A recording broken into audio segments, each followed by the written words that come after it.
Thing which is very important in May 68, people didn't kill each other. No shooting, no killing, no pacific. It's very important. But that means on both sides there was some moderation, and people were very careful not to go too far and not to have irreversible things. Macron, he wants to do something for the planet, okay? And he showed that in last December by organizing his summit, by saying we make the planet great again, which is a funny slogan. That comes from May 68. That comes from May 68. To create a movement, how do you create a movement? How do you organize? How do you mobilize? And how do you try to go further than the nation, to speak?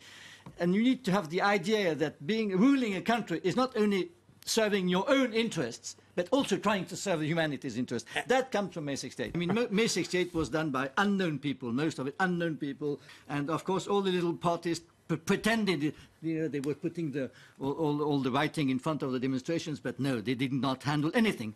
May 68 was something anonymous, knowledge, science, knowledge, university, which is so important. And look what today we can see the religions coming back, people who don't believe in science anymore. But Bruno, the dimension of science, university, is also May 68. One of the slogans of May 68 was "Speak to your neighbors." The thing is, it can only happen, speaking to your neighbors and to everyone, in fact, when the ordinary life is suspended by the course of events. For example, a general strike, so you can't go to work, you can't take public transportation, you cannot even go shopping. What do you do then?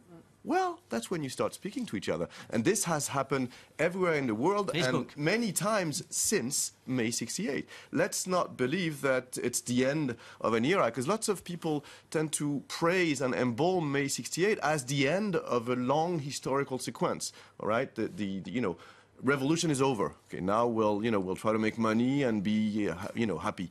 But no, it's not over, as you can see in the history between May 68 and now. And I just add, just simply, I mean, it's not entirely true to say that the movement was solely pacifist. I mean, there were deaths in May 68. We tend to undermine as well, or underplay, I think, the levels of violence and the levels of confrontation that there were.